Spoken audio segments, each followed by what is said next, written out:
Salut et bienvenue sur le podcast S'élever en même temps que son enfant. Je suis Maude, coach certifiée chez Mercredi, mais surtout maman de 3 enfants. Sur ce podcast, je t'aide à conjuguer la bienveillance avec la réalité de ton quotidien de maman. Utiliser ton choix d'une parentalité bienveillante comme un accélérateur de ton propre développement personnel.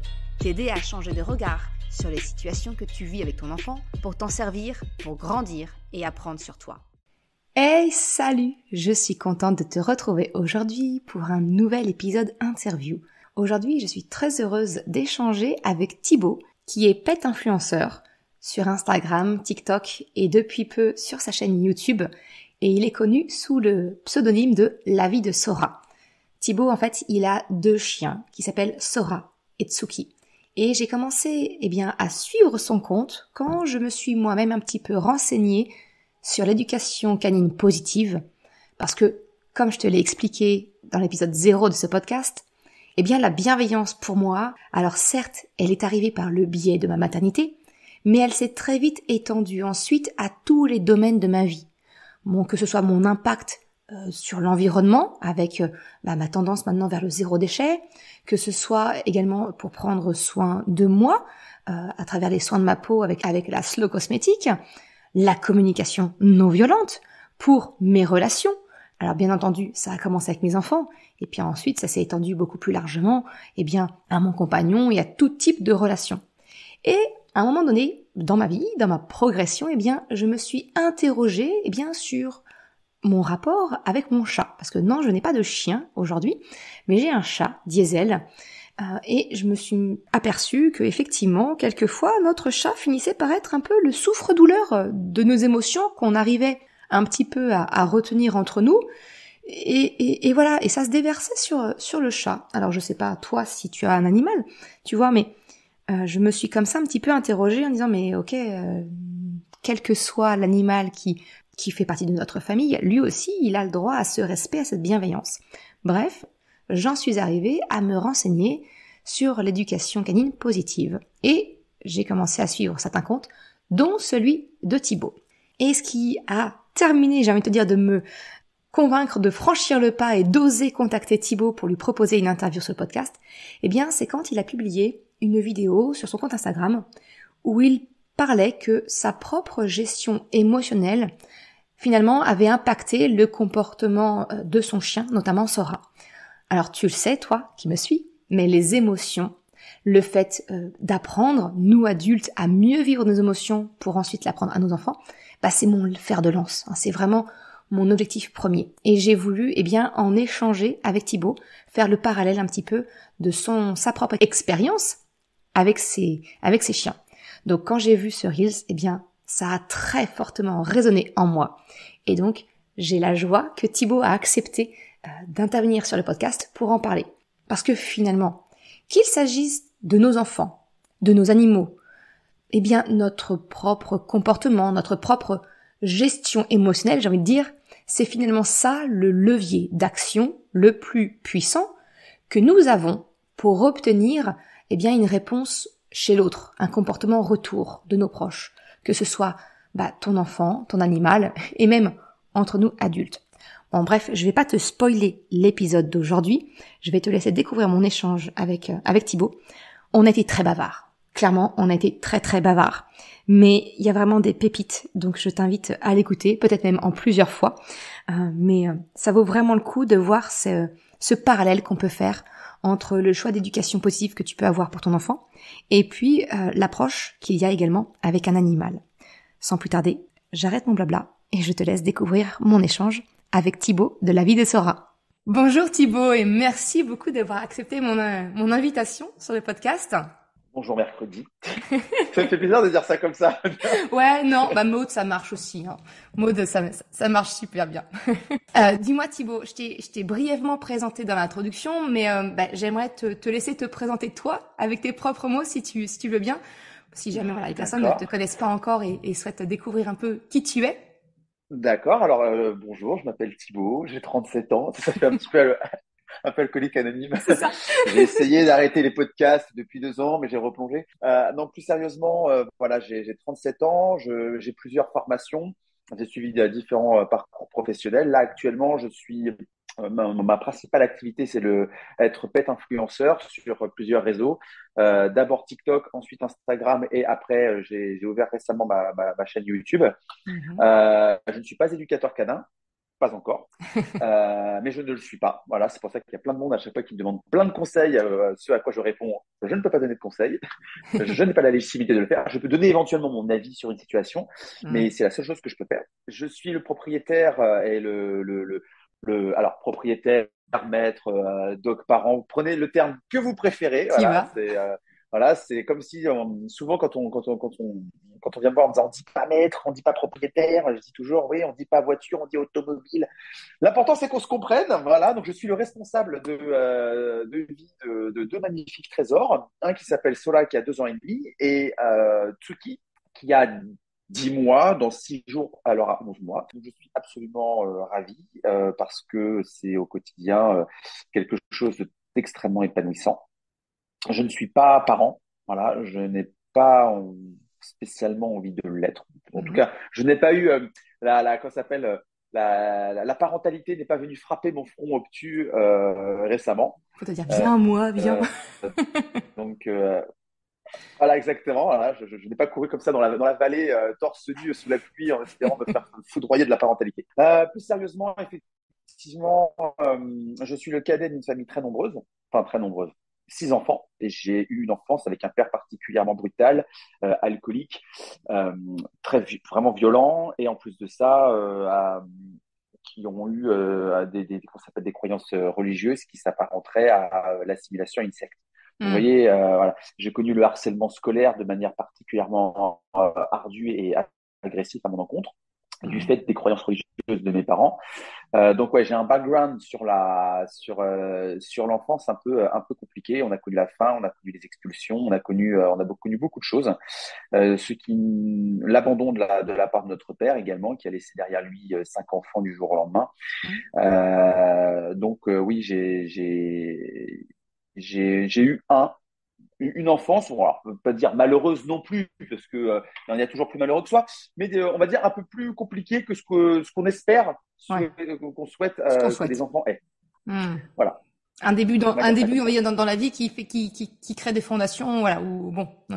Bah, on va dire que j'ai eu un père absolument fantastique, puisque en fait, il m'a montré tout ce qu'il ne fallait surtout pas faire. Parfait. Et j'avais vu un film qui disait, si vous voulez croire en Dieu, voyez le diable. Bon, bah, c'est bon, j'y crois, C'est fait. hein. J'y crois. Le fait que tu rebondisses sur le fait que tu n'es pas papa, que tu n'as pas ce désir de paternité, c'est pas du tout un problème en soi et d'intervenir en même temps sur le podcast qui effectivement s'adresse plus à des parents. Mhm, Déjà, je crois que la majorité mhm. de mes interviews, enfin des personnes que j'interviewe ne sont pas parents. Et D'accord. au contraire, ce qui m'intéresse, c'est ça justement, c'est cette ouverture Mhm, d'esprit parce que mhm, finalement, c'est jamais une relation parent-enfant, c'est jamais qu'une relation.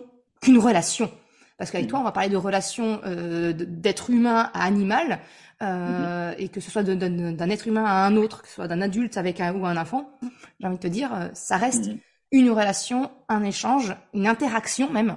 mhm, Et c'est ça qui me questionne et c'est ça qui me passionne en fait. Donc, mhm. euh, au contraire, on a déjà un petit peu discuté en off avant cet enregistrement-là, et je sais on a pas mal de points de connivence. Du coup, quand tu as créé La Vie de Sora, ce Mhm. compte TikTok, Instagram et maintenant la chaîne YouTube, tous les liens seront en description de toute façon de l'épisode et de l'article de blog qui sera associé. Mais c'était quoi, quelque part, ton but quand tu as démarré comme ça? C'est souvent le défaut qu'on dit des réseaux sociaux, c'est de montrer que le côté strass et paillettes. Mhm. Toi, tu montres les Exactement. backstage, quoi. Enfin, ce Ouais, qui est exactement. réel, la réalité. Exactement. Et en plus, je me fais cartoucher. Mais en plus, ça, je peux même pas donner tort aux gens qui sont parfois véhéments, agressifs. Euh, Ils sont en train de dire oui, avec l'exposition que vous avez, vous ne devriez pas montrer cet exemple. Mais si, en fait. Au Mais contraire. si. Ah ouais. Mais si. C'est ça la vie, les gars. La vie, c'est les erreurs. La vie, ça brûle. Quand ma chaîne elle s'est blessée en plein live, j'en ai fait une vidéo, mais parce que c'était en plein live. C'était ça la vie. Donc ma chienne, elle était sur mon dos, je l'emmenais chez le veto, je filmais parce que je continuais mon live en fait. Mais les gens disaient ouais, t'aurais dû t'occuper de ta chienne. Mais je suis en train de m'en occuper, elle est sur mon dos, je me déplace chez le vétérinaire. Alors que je coupe ma caméra ou que je la laisse allumée, ça change rien. L'important c'est que j'aille chez le veto. Voilà. Effectivement, pendant les examens médicaux comme les radios, tout ça, j'ai coupé la caméra parce que on est sur du trop intrusif à ce moment-là. Mhm. Donc là, effectivement, je coupe. Mais pour le reste, je fais le taf, je fais le travail. Mais les gens ont besoin de voir jusqu'où je suis capable d'aller pour m'occuper de mes animaux. Et là, dernièrement, mes chiens ont décidé de se jeter dans de la vase, dans un nouveau endroit de promenade qui est formidable pour eux. Et ils ont fait n'importe quoi. Ils écoutaient que dalle. Ils sont partis au diable Vauvert, se rouler dans des poissons morts, se jeter dans la Seine où ça pue, se rouler dans de la vase. Enfin, c'est n'importe quoi. Ils n'écoutaient pas. Ils partaient dans leur délire. Ben ouais, mais en fait, ça arrive. Ça arrive. Et là, dernièrement, j'ai posté une vidéo où j'ai montré que mes chiens ont traversé cette zone calmement, simplement. Voilà, ils sont pas allés dans la vase, ils sont pas allés voir le poisson mort, ils ont continué d'avancer, ils ont respecté les directives que je leur ai appris à respecter calmement, avec de la répétition. Voilà. Mais il y a plein de gens qui m'ont dit arrête de les emmener ici, ne va pas là-bas, t'as qu'à éviter l'endroit. Mais en fait, éviter l'endroit ne résout pas le problème. En fait, en gros, si vous voulez, c'est comme si vous essayiez d'apprendre l'alphabet à votre enfant et il n'arrive pas à prononcer la lettre P et vous le regardez en disant, tu sais quoi? Ben, allez, on n'apprend pas le P, on s'en fout.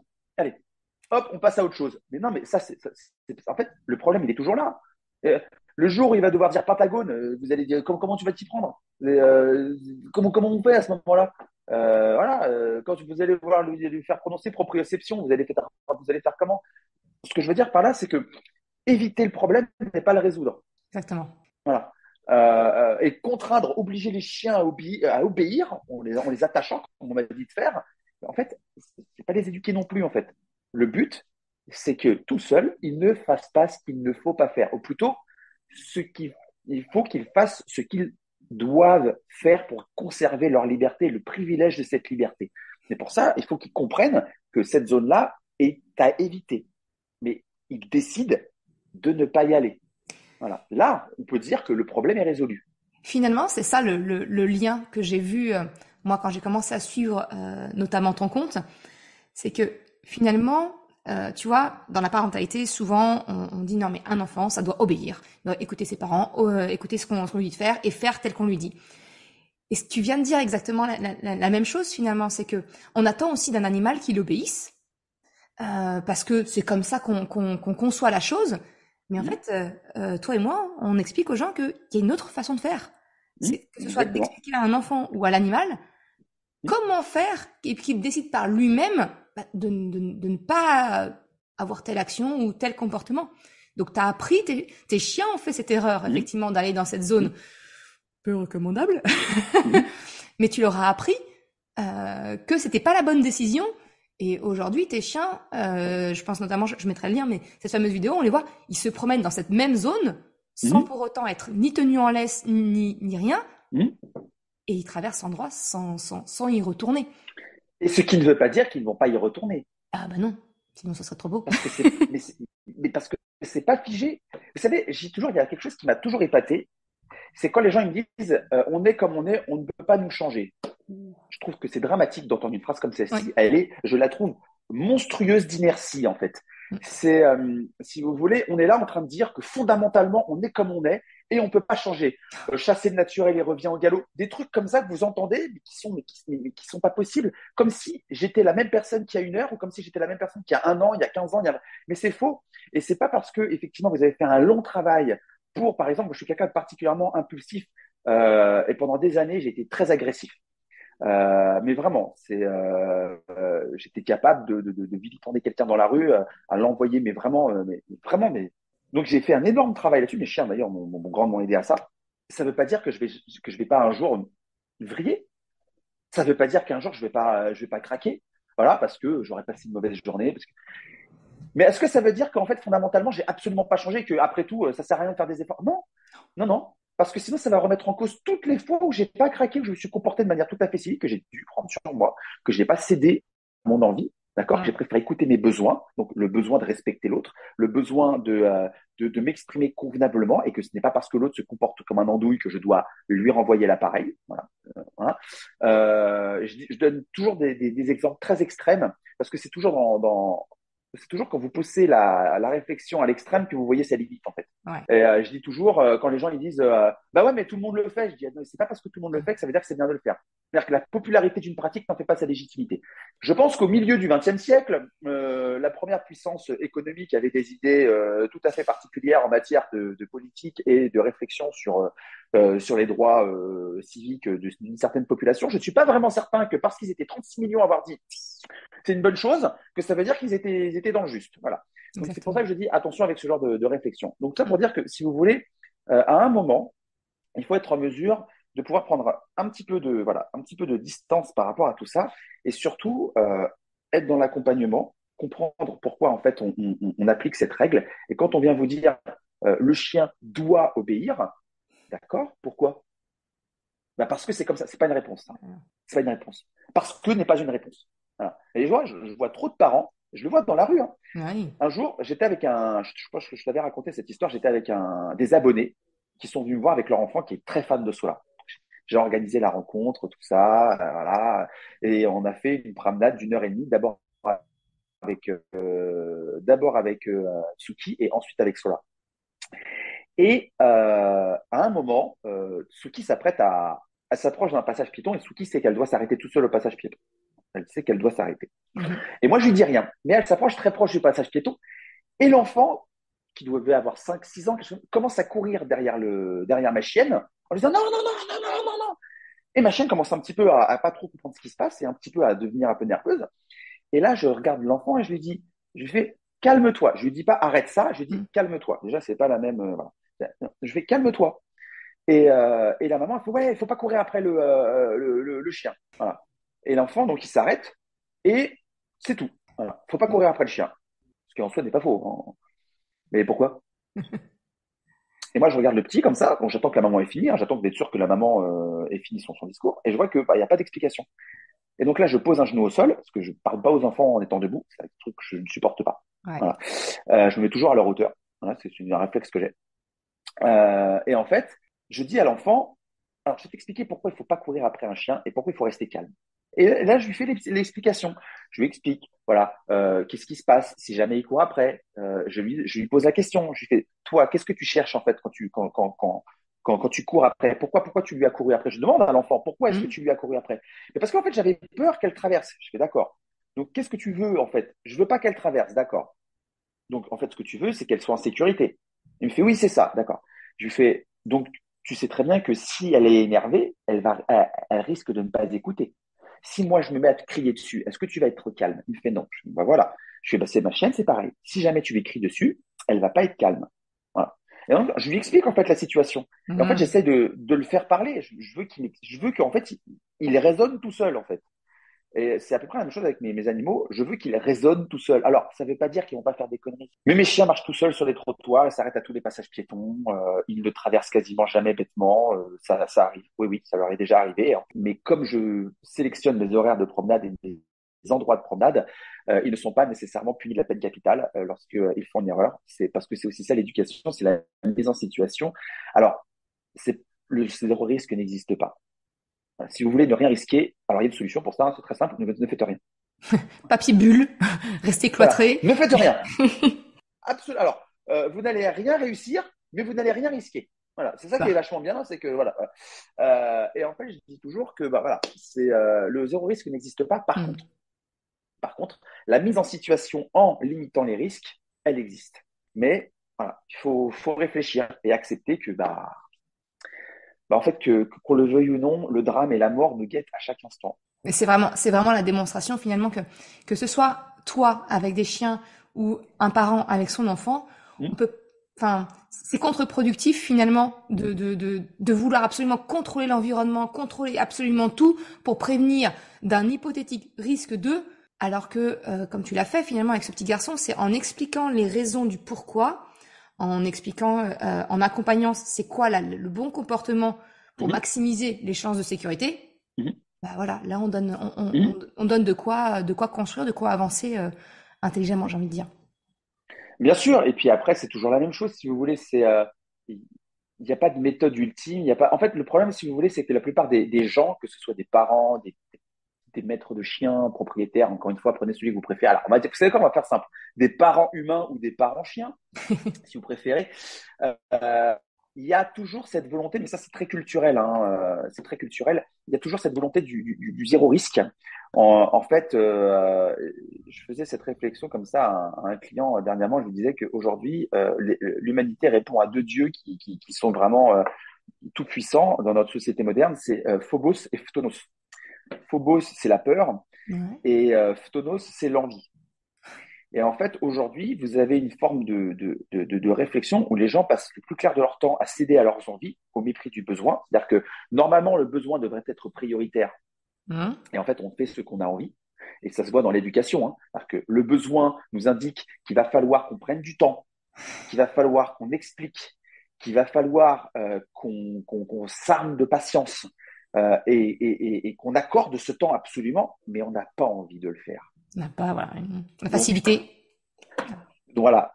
Donc le besoin chute, Phtonos arrive en disant on arrête, voilà, on arrête. Parce qu'en fait, ce que veulent les gens dans l'éducation, c'est que ça aille vite. Moi, j'ai plein de gens qui me disent ouais, t'as pas une méthode rapide pour apprendre à mon chien? Ah, je fais non, non, j'ai pas. Je suis désolé, j'ai pas. C'est moi quand j'apprends des trucs à mes chiens, c'est long en fait. C'est du C'est temps, de des la patience. répétitions, c'est du temps, c'est de l'échec, voilà. Et en fait, moi, j'entends trop souvent des parents chiens ou des parents humains qui disent quelque chose qui me, enfin, mais j'espère que leur entourage n'a pas cette réflexion les concernant. Ils disent non, mais il est trop con, il peut pas comprendre. Mon Dieu. Je trouve que c'est d'une violence, mais il peut pas comprendre. Non, mais il est trop con, il comprend rien. Alors, t'as la version plus modérée qui dit, ah, non, mais il est trop petit pour comprendre. Non, en Ouais, fait. c'est ça. Non. C'est avec le concept de la bonne fessée. Ça, j'adore. Je dis toujours aux gens, la fessée n'est bonne que pour celle qui la donne. Voilà. Ou alors, bon, dans certains clubs le Dans un font, autre mais dans ce contexte. cas, voilà, dans un autre contexte. Dans un autre En contexte pour dehors de celui qui la ça, on est reçoit. d'accord, il n'y a pas de Mais, bonne. exactement. Ou de En petite. dehors de ça, il n'y a pas de bonne fessée. Ou de Ou les petites petites. fessées. Voilà, on les Non, minimise. Mais non, non, non, non, non. t'as frappé, c'est tout. T'as frappé. Voilà. T'as brutalisé ou pas? Bon, t'as mis un coup de latte. Moi, je dis toujours aux gens, tu peux pas comprendre. Non, sans frapper, d'accord. T'as jamais fait de conneries à ton boulot? Moi, j'ai toujours, tu fais aucune connerie. T'as jamais fait une erreur? Jamais, hein. Bah, si, d'accord. La dernière fois que tu t'es fait latter par ton DRH, c'était quand? Mais jamais tu fais ça, en fait, jamais. Et après, les mecs, ils viennent te voir, les parents, ils viennent te voir regarder en me disant, non, mais c'est pas la même chose, les enfants, ils peuvent pas comprendre autrement. D'accord? Moi, je dis toujours, alors je t'explique un truc, parce que ça, faut quand même que tu le saches, c'est que ton enfant, il a quel âge là? 2 ans? Il parle?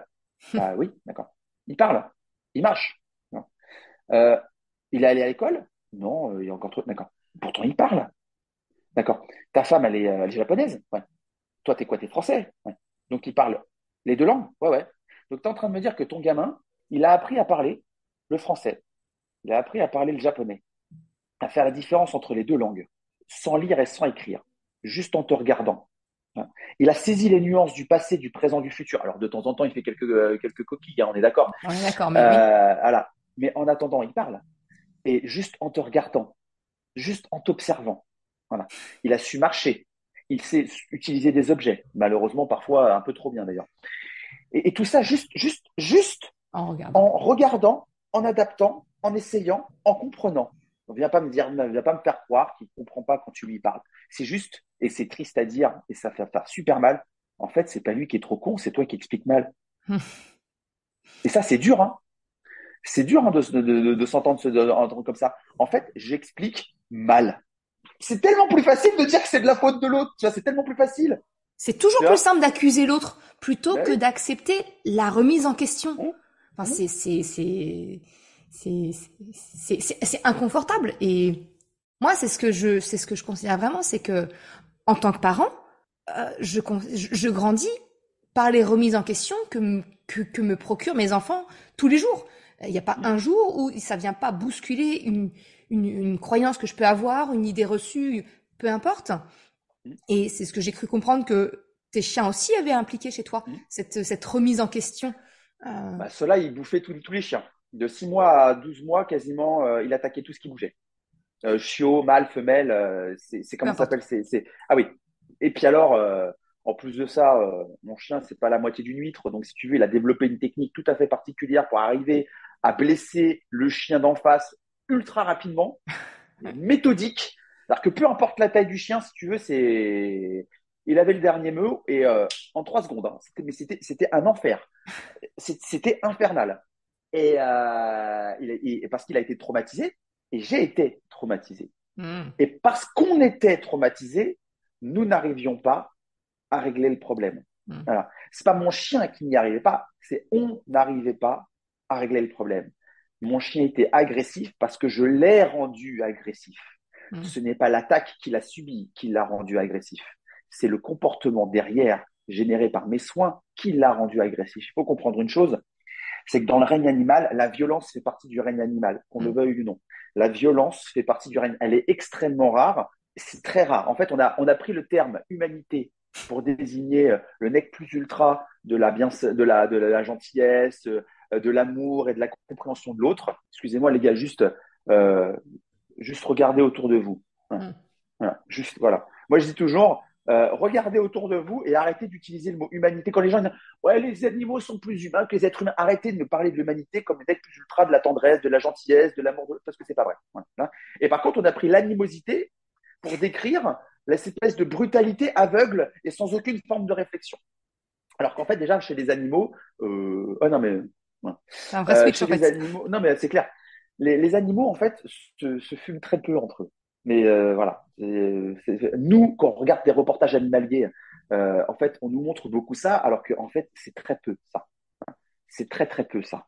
Mais le problème, si tu veux, c'est qu'on va pas commencer à regarder des documentaires où comment ça s'appelle, les animaux sont en train de ronquer sous Il un se passe arbre, rien. où un requin est en train de nager dans l'eau. On s'en fout. Mais montre-moi des dents, montre-moi de la course, montre-moi de la prédation. Ça m'excite, ça je regarde, tu vois. Mais le reste, qu'est-ce que j'en ai à foutre, moi, qu'une gazelle est en train de boire et que le lion à côté l'attend qu'elle ait fini pour y aller. Enfin, je m'en fous de ça. Moi, je zappe direct. Et en fait, il y a une forme de sensationnalisme que nous balancent comme ça les documentaires animaliers, en essayant de nous faire croire alors qu'en fait, dans le règne animal, la violence existe, elle est admise, mais elle est beaucoup moins traumatisante que pour nous, en fait. Mm. Nous qui refusons toute forme de violence, et je peux comprendre, hein, parce qu'on est des êtres humains, normalement, on est censé quand même pouvoir communiquer, on n'est pas censé en venir aux mains, on a d'autres méthodes d'explication, on a un langage très construit, très complexe, normalement, qui devrait normalement nous empêcher d'en venir à des extrêmes physiques. Bon, les animaux, c'est moins ça. Mais malgré tout, donc, ils acceptent la violence physique. Elle est moins traumatisante. En règle générale, et ça se vérifie, hein, c'est le comportement du maître au moment où ça se passe qui incorpore une forme de traumatisme psychologique dans le chien. Dans l'animal. Voilà. C'est-à-dire que si on n'a pas blessé physiquement le chien, eh ben, en fait, on l'a blessé mentalement. Or, la blessure physique, en fonction de la gravité de la blessure, en un mois et demi, peut-être 2 mois, C'est plié. c'est réglé. Par contre, le désordre psychologique qu'on a collé dans la tronche de son chien, ça, par contre, vous pouvez en avoir pour plusieurs années. Mm. Parce que le problème, c'est qu'il y a cette incapacité de se détacher de son animal. En fait, l'animal domestique est devenu une sorte de cristallisation de notre propre émotion. C'est notre nous profond. C'est une projection. C'est notre nous, exactement. Donc en fait, c'est pas l'animal qui s'est fait attaquer, c'est nos émotions qui se sont fait. On s'est fait attaquer dans notre amour. Et c'est vachement dur. Alors qu'en fait, non, ce qui est arrivé à son animal est arrivé à notre animal, Et pas pas à à nous. nous. Et c'est la même chose, je pense, que pour nos enfants. Ben, c'est exactement ce que j'allais dire. Moi, souvent, ce que je dis aux parents, c'est et c'est une erreur que moi j'ai faite aussi. Hein. Tu vois, par exemple, mon grand a 10 ans, il est dans l'âge où il en a strictement rien à faire de à quoi il ressemble, que ce soit taché, pas taché, que ce soit, il s'en cogne complètement. Faut qu'il soit habillé. Voilà. C'est ça, c'est ça. Il est habillé. Il dit, mais c'est bon, je suis habillé. Oui. Et il y a un peu cette image d'enfant vitrine. Mais qu'est-ce qu'on va penser de moi en tant que mère si on te voit déambuler avec typiquement ce matin, je lui dis, mais on a l'impression que t'es en pyjama, enfin, en jogging, t-shirt uni, rien, tu vois.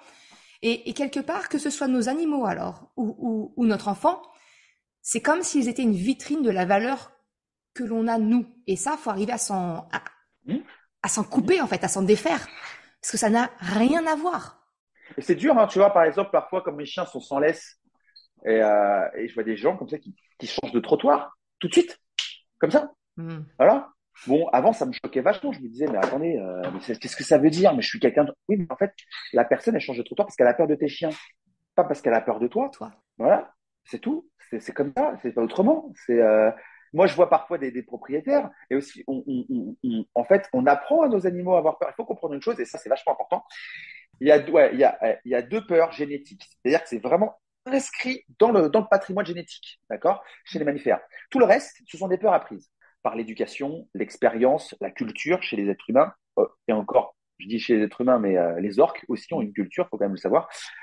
Tout le reste, c'est des choses qu'on a apprises. Mm. Tu as donc la peur de la chute, donc le fameux vertige. Le vertige est quelque chose d'absolument naturel. Okay. Voilà.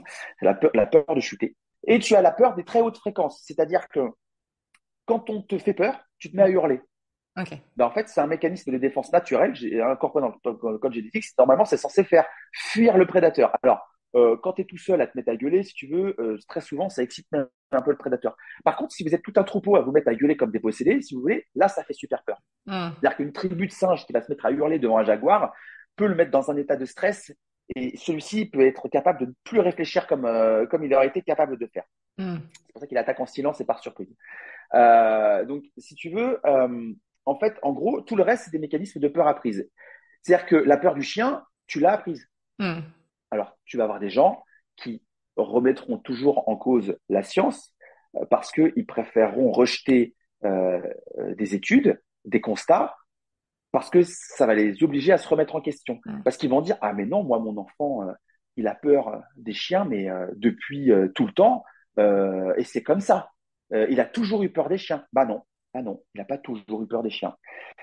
C'est sûr que quand tu commences à raconter l'histoire des trois petits cochons et du grand méchant loup, bah ça aide pas à pas avoir peur des chiens. Hein. C'est clair. Tu vois, quand tu lui racontes le petit chaperon rouge et le grand méchant loup, non, hein, ça aide pas à pas avoir peur des chiens. Hein. Bah ouais, accepte que ton enfant, dans ces cas-là, développe une peur des chiens. Parce que tu lui as appris au moment où il allait se coucher, c'est-à-dire qu'au moment où le cerveau derrière va traiter les informations, c'est là que tu envoies le message, le meilleur de tous. C'est le mécanisme de peur apprise. Ou alors, tu marches dans la rue, tu tiens ton enfant par la main, tu croises un gros chien. Toi, dans ta tête, en tant que parent, tu vas te dire, le chien est tenu en laisse, je ne veux pas incorporer la peur du chien à mon enfant, donc on va continuer dans notre, voilà, et on va dire à l'enfant, oh, regarde le beau chien. Ouais, mais au moment où tu as vu le chien, tu as serré un peu plus fort la main, sans t'en rendre compte. Ben, voilà. La puissance du langage non verbal. Ça a duré une seconde, tu as juste serré un tout petit peu trop fort la main, mais par réflexe, hein, hop, l'inconscient, il a traité l'information et c'est bon. Mais ça va super vite, ça va super vite. Donc je dis toujours aux gens, pour ce qui est des chiens, il faut comprendre une chose, c'est que ça fait partie de notre quotidien. Voilà. Quand vos enfants développent la peur du chien, il faut la traiter direct. Il ne faut pas se dire, c'est pas grave. Parce que si ça l'est, étant donné que c'est quelque chose qui est dans notre quotidien. Et c'est tout le temps. Et il sera confronté, faut... oui. Mais bien sûr, tout le temps. Bon, sachant que tu vis sur Paris ou à Lyon, si tu veux, que tu aies peur des requins, c'est pas vraiment. Ça fait pas partie du quotidien, on va dire. Voilà. Par contre, la peur des chiens, il faut la traiter direct. Non, mais c'est trop handicapant. Sans aller jusqu'à se jeter sur tous les chiens qui passent, je pense qu'il faut quand même arriver à régler les curseurs. Et c'est notre rôle. Tu vois, on ne pourrait pas accepter qu'un chien ait peur de l'humain. Pourquoi se dire, mon enfant, pardon, il a peur le lapsus, il a peur des chiens, c'est comme ça, et puis c'est tout. Bah, en fait, non. Rien que pour se C'est un bien-être état qui est compliqué. Mais bien sûr, c'est pour le bien-être de l'enfant, évidemment, et pour sa future vie d'adulte. C'est super handicapant. Et si jamais il a invité un goûter d'anniversaire avec le gamin, il y a tous ses potes et que le gamin il a un chien à la maison, et ton enfant va pas aller à l'anniversaire, ou tu vas demander à ce que le chien soit enfermé dans une chambre parce que tu comprends, il y a un enfant qui est... Mais non, mais c'est pas possible. Lui, le chien, il est pour rien. Hein. Tu t'imagines? Enfin, moi, j'ai des enfants, j'organise, je sais pas moi, le goûter d'anniversaire de mon chien et je prends mon gosse et je l'enferme dans sa chambre parce qu'il va y avoir plein de chiens autour. Tu vois, respectons la vie. Hein. Bah, c'est surtout qu'en fait, finalement, ça vient aussi un peu avec cette valeur que je pense qu'on a en commun, toi et moi, c'est le vivre ensemble, intelligemment. Qu'importe nos différences, qu'importe voilà le différents points de vue, c'est vivre ensemble et on peut pas demander à l'un d'imposer. Donc dans lequel cas, dire non, je veux pas voir le chien, ou alors je ne viens pas moi parce qu'il y a un chien. C'est juste effectivement apprendre le mieux vivre ensemble. Et la notion de la peur, tu vois, c'est quelque chose qui me parle parce que c'est quelque chose que j'ai connu avec mon grand, encore une fois. C'est un hypersensible, donc forcément tout est hyper en termes d'émotions. Et il avait peur au moment de dormir, de se coucher, tu vois. Mhm. Et ce que m'avait dit sa thérapeute, c'est effectivement, elle avait eu cette image-là de dire, mais la peur, si on lui laisse prendre la place, elle prend la place de toute la Mhm. place, tout l'écran, quoi, Mais finalement. oui, Et le but, Phobos, c'est c'est un pas, dieu puissant. Hein. ben c'est ça, et c'est pas, l'idée n'est pas de tuer la peur et de la mettre, enfin, de la rendre invisible. Elle sera toujours là, elle fait partie, et en plus, on en a Mhm. besoin, c'est une émotion, elle a un Mhm. message. Mais juste, on la rapetisse dans le paysage pour pouvoir voir autour et, ok, il y a une vie, on peut faire, on peut dealer avec. Et c'est ça, finalement, c'est de vivre avec le chien, avec la peur, avec peu importe, mais de vivre ensemble la situation. C'est ce que j'appelle et ça, et ça, je pense que c'est le message le plus important que j'ai à transmettre. C'est la gestion de notre propre émotion. C'est-à-dire, on ne pourra jamais, et ça, je ne me permettrai jamais de juger l'émotion de quelqu'un. L'émotion, elle est là. Elle est à vous. Elle vous appartient.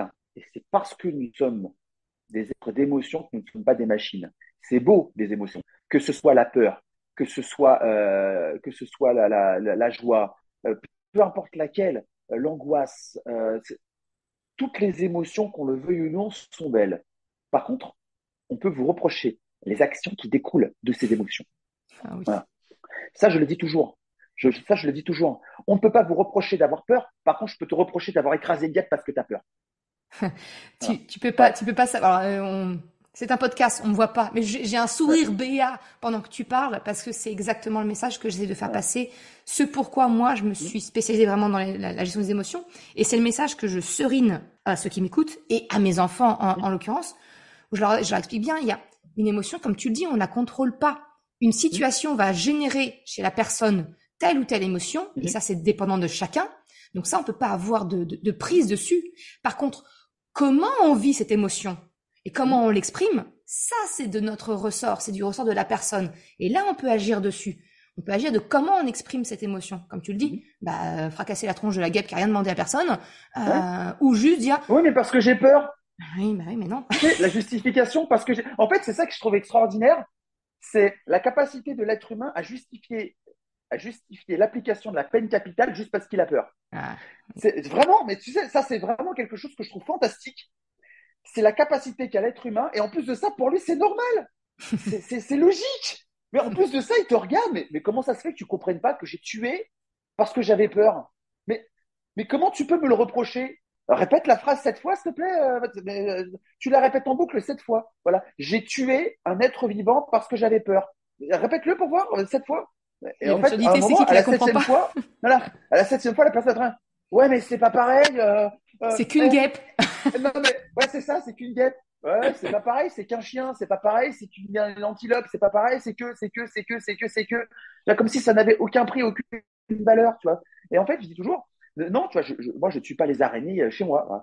J'aime pas spécialement maintenant, enfin, j'aimais pas spécialement les araignées, maintenant j'ai trouvé fantastique parce que j'ai regardé beaucoup de documentaires, parce que justement, quand j'ai très très peur de quelque chose, j'essaie de comprendre en fait. Ouais. Voilà, c'est ce quelque chose. Et c'est ça que je trouve terrifiant et c'est ce que mes animaux m'apprennent tous les jours, c'est la gestion de mes émotions. Tu te Oh. doutes bien que le jour où ma chienne me traverse le boulevard, la dernière fois au mois d'août, elle m'a fait l'essuie-glace sur l'avenue Wagram.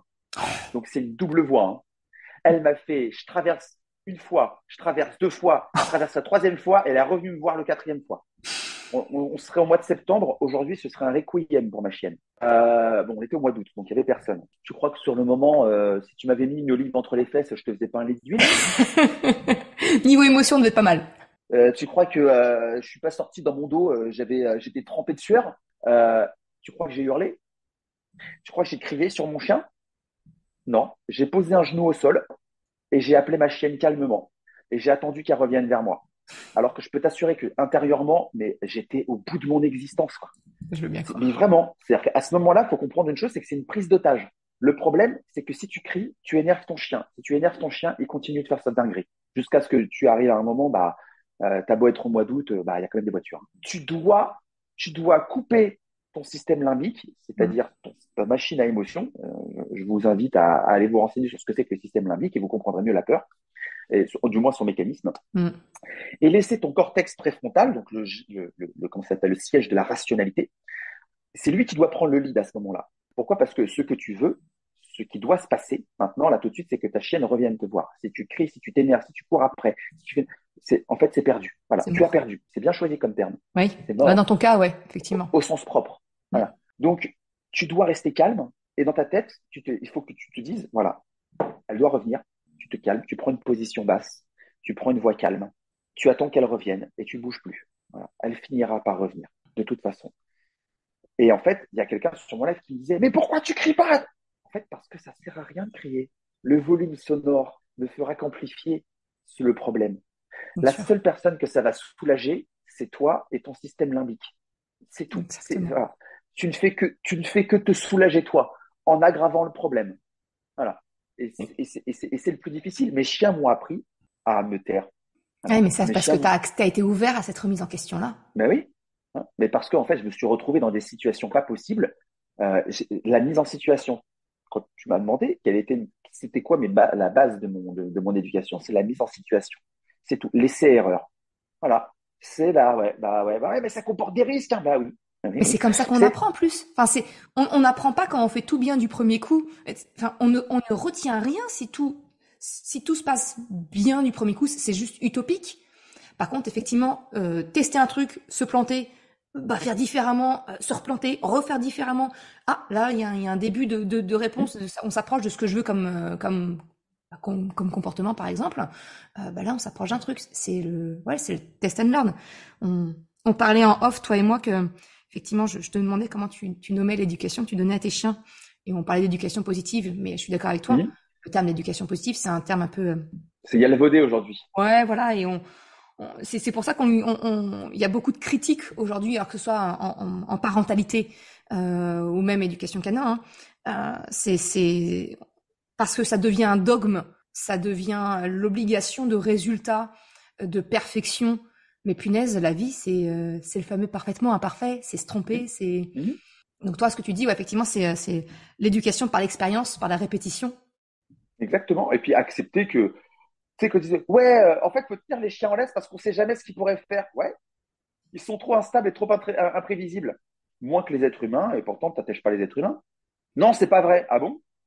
Moi, je dis toujours, ah, t'es sûr? Faut se méfier avec moi parce que si tu veux, la boîte à gifles au niveau des chiffres, elle sort très vite. Hein. C'est, mais vraiment, hein. Si tu veux, le problème des gens, c'est qu'ils viennent argumenter un truc, ils maîtrisent pas en fait le sujet très souvent. Hein. Je dis toujours, en fait, l'animal qui possède le plus de pathologies psychiatriques, c'est l'être humain. C'est-à-dire que c'est même pas comparable en fait. Hein, mais vraiment, hein. Voilà. C'est l'animal le plus violent, c'est l'animal le plus agressif, c'est l'animal. Regarde, on en parlait tout à l'heure. C'est le seul qui punit de la peine capitale parce qu'il a peur Hmm. systématiquement. Voilà. C'est le seul qui fait ça. Et malgré ça, c'est lui qui s'octroie le plus de liberté au monde. Et moi, je dis toujours, en fait, c'est pas que le chien est instable et imprévisible, c'est juste qu'on a donné la possibilité d'éduquer un animal à des personnes qui ne savaient pas du tout le faire. Elles ont rendu le chien stable et imprévisible. C'est un petit peu comme les propriétaires canins qui ont des chiens de chasse et qui les laissent partir au diable vauvert ou qui n'ont pas, soi-disant, pas de rappel parce que tu comprends, c'est génétique. Comme ils ont l'instinct de chasse, ils se barrent et ils reviennent pas. Et je dis toujours à ces personnes-là, mais est-ce que tu te rends compte à quel point ce que tu viens de dire est aberrant d'illogisme? Tu crois que les personnes qui se sont pris la tête à faire des croisements génétiques pour améliorer le potentiel et le physique pour chasser, des prédispositions physiques pour chasser un animal, tu Ils n'ont crois pas pris en franchement compte. que c'était pour faire en sorte que ça soit un usage unique? C'est-à-dire qu'à la première chasse, ton chien, il se barre et il revient plus jamais, en fait. Hein.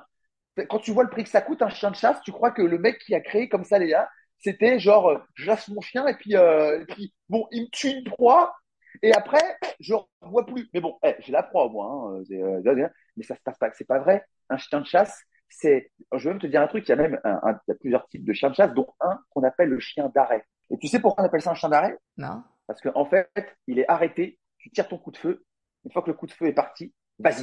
Et il va chercher la proie, il revient avec. C'est son top départ, quoi. Voilà. Donc, donc c'est pas parce que c'est un chien de chasse qu'il se casse. Il se casse parce que tu lui as pas appris à revenir. Oui, il a peut-être pas envie non plus, de par ton Et comportement, il il a a, peut-être pas envie de revenir. mais il a peut-être pas envie de revenir. En même temps, tu lui donnes jamais sa liberté. Forcément. Le jour où tu l'as, tu vas pas la rendre comme ça, mon gars. Mais attends, mais ça va pas se passer comme ça. Parfois, mes chiens, ils me font une connerie. Tiens, regarde. Là, ce matin, j'ai ma chienne qui a bouffé un croissant sous mes yeux, dans la rue. Non, le refus d'appât, c'est quelque chose de compliqué chez elle. Donc, il va vraiment falloir Travaille ça. que je travaille dessus. Ouais. Et en fait, ma chienne a fini le croissant sous mes yeux, donc j'essaie de m'approcher d'elle, elle veut pas lâcher, donc elle s'éloigne de moi, mastique, laisse tomber un bout, le temps que je revienne, elle a pris le bout et elle s'est barrée un peu plus loin. Bref, vous voyez un peu le truc. À un moment, elle a fini tout son croissant, mais elle s'est éloignée de moi, je la rappelle, elle veut pas revenir. Parce que dans ma voix, dans mon comportement, je lui envoie tout le message du tu vas te Tu vas faire prendre cher. engueuler. Alors qu'en fait, pas du tout. J'ai posé mon genou au sol, je l'appelais avec une voix tranquille. Et ma chienne s'est décidée. Elle a pris sur elle et elle est revenue. Est-ce que tu crois que je l'ai attachée? Est-ce que tu crois que j'avais envie de l'attacher? Mais évidemment, Bien sûr. évidemment. Est-ce que tu crois que j'avais pas envie de l'arrêter? Mais tu te fous de ma gueule, hein, putain! Mais putain! Intérieurement, j'étais comme ça, je te jure. J'étais, mais putain, mais ce croissant, je te donne ce qu'il y a de mieux à bouffer, tu bouffes une merde par terre. Mais ce truc-là, il a pris la flotte et tout, c'est dégueulasse, mais putain! Et intérieurement, c'est comme ça. Bah non, j'ai caressé ma chienne, je lui ai dit merci d'être venue et j'ai laissé partir. Parce que dans la tronche de ma chienne, elle a déjà zappé qu'elle avait bouffé le croissant. Elle est revenue. C'est comme ces parents, tu sais, où bah il y a eu une connerie de faite, voilà, par un enfant, et qui vont l'appeler en hurlant. Et après, qui s'étonnent, disent, mais je comprends pas, enfin, il vient pas. Bah, enfin, en même temps, ça donne pas envie. Bah, si c'est très bien que ça va mal se passer. Hein, C'est l'éducation par la peur hein, versus l'éducation par l'empathie. hein. Dire, ok, Le pire, c'est les parents qui prennent une voix calme et douce non, c'est traître et ça. qui, quand le gamin, quand ils ont le gamin dans la main, et là ils se vénèrent. Et après, ils comprennent pas pourquoi en fait la relation elle est faussée. Après, tu sais, c'est comme les personnes qui font semblant d'avoir une friandise dans la main Ouais. pour faire revenir leur chien, et en fait, ils n'ont pas de friandise dans la main. Ah. Et après, tu comprends pas pourquoi ton chien n'a plus du tout de rappel. Ah ben, il y a plus de lien de confiance. Enfin, si tu veux le mode d'emploi pour flinguer une relation, vas-y, fais ça. Non, mais voilà. Et donc, je rattache pas mon chien. Ouais, mais il va pas comprendre. Il va pas comprendre quoi? Ouais, qu'il a pas bouffé le croissant. Mais c'est trop tard pour le croissant, en fait. C'est fait. Le combat, en fait, il est perdu. Là. Et moi, moi, le plus dangereux dans la situation, ouais, c'est qu'elle bouffe un croissant qui a été lâché par terre. Bon, c'est chiant, voilà. Elle va être un peu peut-être, et encore, c'est pas sûr, être malade. Ou alors que ma chienne elle revienne pas et qu'elle décide de traverser la route parce que tu comprends, elle est tellement stressée, tellement nerveuse de se faire engueuler qu'elle va se bouffer une bagnole. Hmm. Tu vois. Faut choisir Non, ses le batailles. but c'est que là, la bataille du croissant, bah, elle est perdue. Voilà. Par contre, la bataille du rappel, le vrai cœur, le vrai enjeu, le vrai risque, elle est gagnée. Ma chienne a préféré revenir vers moi. Et comme elle a préféré revenir vers moi, j'ai été généreux dans la récompense. Voilà, je l'ai caressé, je l'ai câliné, je l'ai félicité. Merci d'être venu. Allez, vas-y, mon cœur. Allez, tu pars maintenant. Vas-y, tu peux y aller. Vas-y, vas-y, vas-y. Tu y vas.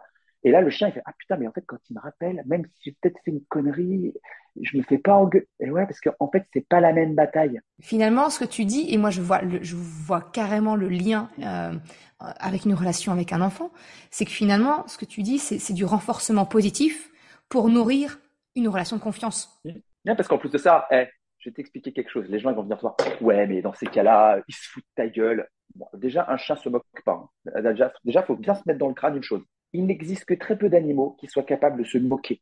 Alors, je vais vous expliquer un truc, hein, pour ceux qui vont nous écouter, et je vous invite à vérifier ce que je dis. La puissance cérébrale, la construction cérébrale qu'il faut avoir pour pouvoir se moquer de quelque chose est extraordinaire. Et les chiens n'ont pas accès à ce niveau d'intellect. Les orques ont accès à ça. Les dauphins, certains, pas tous. Mm. Comment ça s'appelle? Certains perroquets l'ont également. Mais c'est très très compliqué. Se moquer de quelqu'un ou de quelque chose, c'est très complexe en termes de structure cérébrale. Et votre chien n'y a pas accès. Voilà. Les enfants de 0 à 6, 7 ans n'y ont également que très peu accès. Exact. Très très peu accès. D'accord? Donc, ils ne se moquent pas de vous. Un enfant je crois que tu me diras si je me trompe, hein, mais entre 0 et 2 ans, peut-être 3, ils font pas de caprice. Ah ouais, et même au-delà, hein. Même Non, au-delà. En ils font fait, pas le de caprice, c'est une caprice. notion qu'on leur apprend. Voilà. Non, c'est pas du caprice. C'est de la frustration, éventuellement. Ils peuvent être frustrés, d'accord? Mais c'est pas du caprice. Voilà. Et en fait, tout ça pour dire que, si tu veux, en fait, c'est ton ego qui est blessé. Tu souhaites, en te disant, tu te fous de ma gueule et c'est pour ça que je te punis, Et c'est pour ça que j'ai cette attitude, c'est parce qu'en fait, on a touché à ton ego. Mais le problème, c'est pas le chien, c'est toi à ce moment-là. On en revient à notre gestion émotionnelle, hein. C'est la perception de ton autorité qui est blessée. Ouais. Et à ce moment-là, j'en reviens à mon je dois, je veux. Après, c'est un combat. Hein. Je dois rester calme et je dois ne pas rattacher mon chien ou je ne dois pas punir mon enfant d'être revenu me voir parce qu'il est revenu me voir. Mhm. Je peux lui expliquer pourquoi ce qu'il a fait était mal. D'accord? Je peux prendre le temps de lui expliquer les conséquences que ça aurait pu avoir, mais le latter une fois qu'il est revenu, en prenant une petite voix suave, cherchez pas les gars, cherchez pas. Attendez, mais c'est logique, c'est normal. C'est de la trahison, les gars, c'est de la trahison. Ouais. Ce que vous avez fait, c'est ni plus ni moins de la trahison. Vous avez montré à votre enfant comment faire pour obtenir quelque chose alors qu'en fait, on ne le mérite pas. Tu lui as demandé gentiment de revenir, il est revenu gentiment et tu l'as fumé derrière. Il a obtenu quelque chose qu'il ne méritait pas. Voilà. Et derrière, tu comprends pas pourquoi ton gamin, derrière, après, il est vicieux. C'est toi qui lui as appris le vice, hein. Et il a été à bonne école, hein, mon gars. Hein. Si tu lui as appris qu'en prenant une petite voix suave et sucrée derrière, tu pouvais te faire latter, t'étonnes pas qu'ils reproduisent le schéma. Hein. Je dis toujours que les enfants les plus désobéissants sont très souvent ceux qui voient rarement leurs parents. Ou comment ça s'appelle souvent tu sais, les relations toujours un peu avec des enfants qui arrivent à louvoyer, à faire des trucs avec des parents qui disent ouais, je comprends pas pourquoi il me fait ça.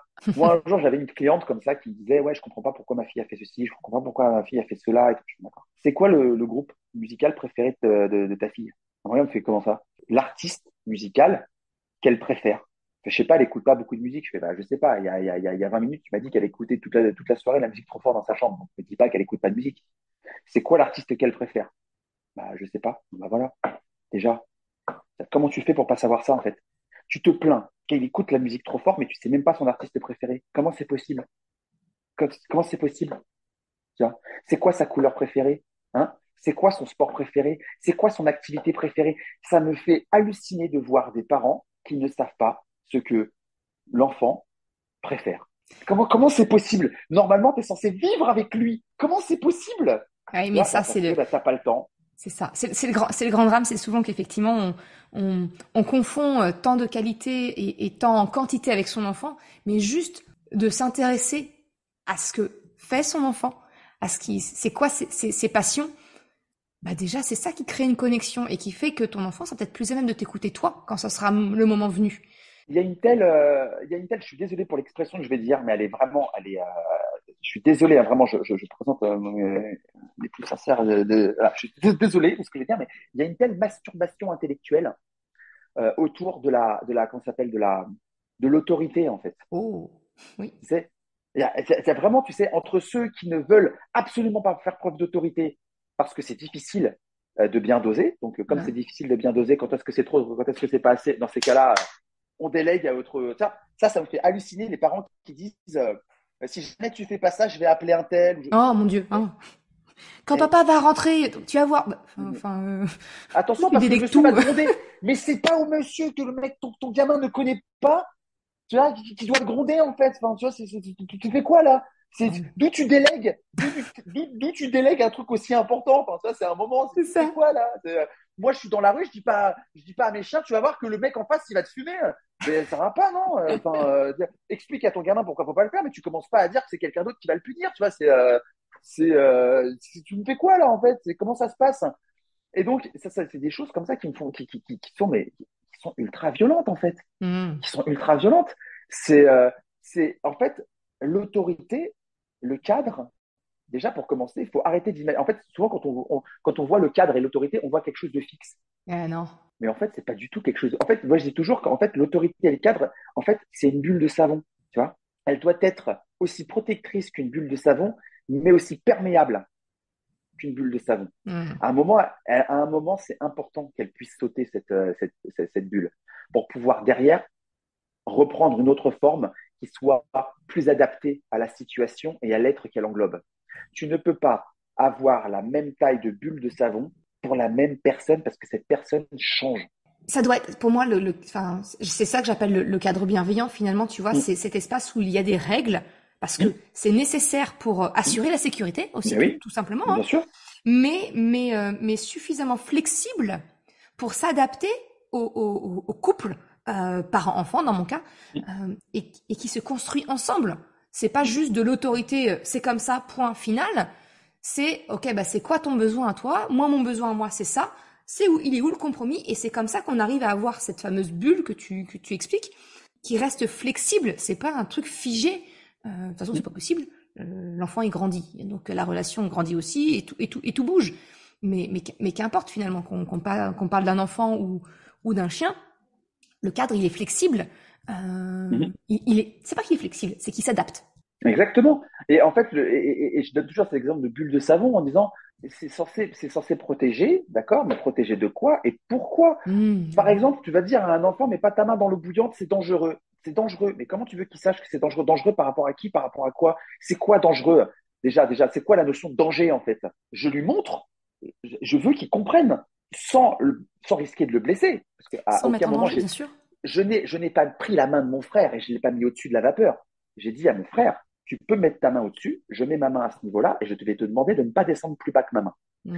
Si tu ne veux pas le faire, tu ne le fais pas. Ok, tu veux pas voir? Ok, pas de problème. Mais c'est toi qui choisis de ne pas mettre la main. D'accord? Maintenant, si tu mets ta main et je te mets une limite à ne pas dépasser. Et de toute façon, rassure-toi, je sais pourquoi je mets ma main à ce niveau-là, parce que je sais que voilà comment ça va se passer. Hein. Et en fait, mon frère, il a juste compris tout seul. Mais c'est lui qui est monté. Je l'ai mis en situation. Il a compris. Il a mis la main. Ah, et voilà, c'est tout. Imagine maintenant si tu descends plus bas. C'est pas possible. C'est de comprendre Voilà. le pourquoi, bien sûr. Voilà, exactement. Mais finalement, c'est ça dont ont besoin. Alors moi, je reviens aux enfants, mais c'est ça qu'ils ont besoin, c'est effectivement de comprendre pour faire la règle sienne. C'est Ah oui. c'est pas Pourquoi? écouter, c'est pas obéir, c'est ça. C'est juste Non, c'est comprendre le pourquoi. pourquoi. J'ai compris. Mes chiens, ils en ont marre de passer à la douche. Non, mais c'est clair, mes chiens n'aiment pas aller à la douche, ça les gonfle. Alors, à chaque fois qu'ils sont allés se vautrer dans la vase, à chaque fois à la douche, bah, à la fin, ils en ont marre. Oui. Bah oui, bah, moi je veux bien, hein, mais qu'est-ce que tu veux? Alors, c'est super positif. Mais action-réaction, qu'est-ce que je te dis? Si tu fais ça, il se passe ça. Moi, qu'est-ce que tu veux? Conséquence. Voilà. Et moi, je dis toujours, en fait, c'est pas moi qui punis, c'est pas moi qui sanctionne, c'est pas moi qui récompense. Moi, je récompense pas, c'est pas moi qui récompense. C'est le comportement qui a récompensé. C'est pas moi qui sanctionne, c'est ton comportement. Moi, je ne suis que celui qui applique le règlement qui a été établi. C'est tout, hein. Voilà. C'est toi qui es méchant avec toi. C'est toi qui, parce que tu n'as pas respecté la règle alors que tu savais très bien qu'il y avait un problème en faisant ça, qui en fait s'expose aux conséquences de ce qui s'est passé. C'est ça. Quand on dit les hyper positifs, mais en fait, la déviance, elle est où? C'est qu'il n'y a aucune conséquence à ce qui se passe. Des parents qui vont comme ça défendre mordicus le bien-être de leur enfant parce qu'ils se sont comportés mais vraiment mais très mal à l'école, avec de l'insolence, avec de l'agressivité, avec vraiment ce qui se fait pire en matière de comportement auprès de l'autorité que représente le prof, et d'aller se pointer comme ça dans le bureau du principal et de tout faire pour que la sanction ne soit pas appliquée à son enfant. Non. Mais très bien, pas de problème. Mais en fait, le problème, je dis toujours, et ça, c'est une phrase que j'explique toujours aux gens dans mon live, les leçons qu'on n'apprend pas à nos enfants en tant qu'éducateurs ou en tant que parents, si ça peut vous rassurer, c'est la vie qui va s'occuper de leur apprendre. Ah oui. Et le problème de la vie, c'est qu'elle a un système, une échelle des sanctions qui n'est pas du tout la nôtre. Si vous voulez, nous, on peut punir, mais on punira jamais plus violemment que la vie, en fait. Mais vraiment, si tu n'apprends pas le respect de l'autorité à ton enfant, pas de problème. Mais en fait, un jour, tu seras pas là et c'est la vie qui va s'occuper de ça. Ouais, c'est pas rendre service aux enfants. Hein. Non, non. On croit. Enfin, je pense que les parents qui ont cette approche-là pensent vraiment au bien de leur enfant et veulent les protéger, mais c'est tout le contraire en fait qu'ils font. Oui. C'est tout le contraire. Il n'y a aucune forme de conséquence à ce qui s'est passé. C'est pas possible. Et moi, je dis toujours, le but, c'est pas d'avoir une sanction qui soit disproportionnée. Il s'est passé quelque chose et il y a eu une action, il y a eu une réaction. C'est tout. Là, on n'est pas sur du. Moi, je dis toujours, vous savez, la sanction fait aussi partie de l'éducation, comme la récompense fait partie de l'éducation. Vous savez, le premier système éducatif que la nature a créé, le premier, le tout premier, c'est la douleur, via le système nerveux. Parce que la douleur est un message informatif et un message éducatif. En gros, plus la douleur va être élevée, plus elle va vous donner l'information des dégâts qui ont été faits dans l'organisme, mais également va vous laisser une trace émotionnelle suffisamment bien ancrée pour que vous n'ayez plus jamais envie de recommencer. Et ce système éducatif, il est extrêmement bien fait. Parce que regarde, si tu regardes bien, quand tu vas manipuler de l'eau bouillante, tu vas faire attention à toi, mais tu vas faire attention aux autres autour de toi. Parce que quand tu vas manipuler la chose, tu vas dire attention, chaud bouillant. Et là où c'est encore mieux fait, quand bien même tu ne fais pas suffisamment attention, que tu as été un jour maladroit et que tu te brûles quand même, tu vas accuser l'eau bouillante de t'avoir brûlé ou tu vas te dire putain, j'aurais dû faire plus attention. Donc ça veut dire que c'est pas l'eau bouillante qui t'a puni, c'est ton inattention. Donc ça veut dire qu'en fait, tu te rends compte que c'est pas celui qui a appliqué la sanction qui est responsable de ce qui s'est passé, mais c'est toi qui n'as pas su faire attention. Et en fait, là où est le problème, c'est qu'on est tellement aujourd'hui, on en revient à notre gestion de l'émotion, on est tellement dans l'émotion concernant nos enfants, tellement qu'on en oublie d'être rationnel et d'appliquer rationnellement ce qui a été fait. Des parents qui latent leurs gosses parce que le gamin a ramené des mauvaises notes à l'école ou qui les privent de sport parce qu'ils ont des mauvaises notes à l'école.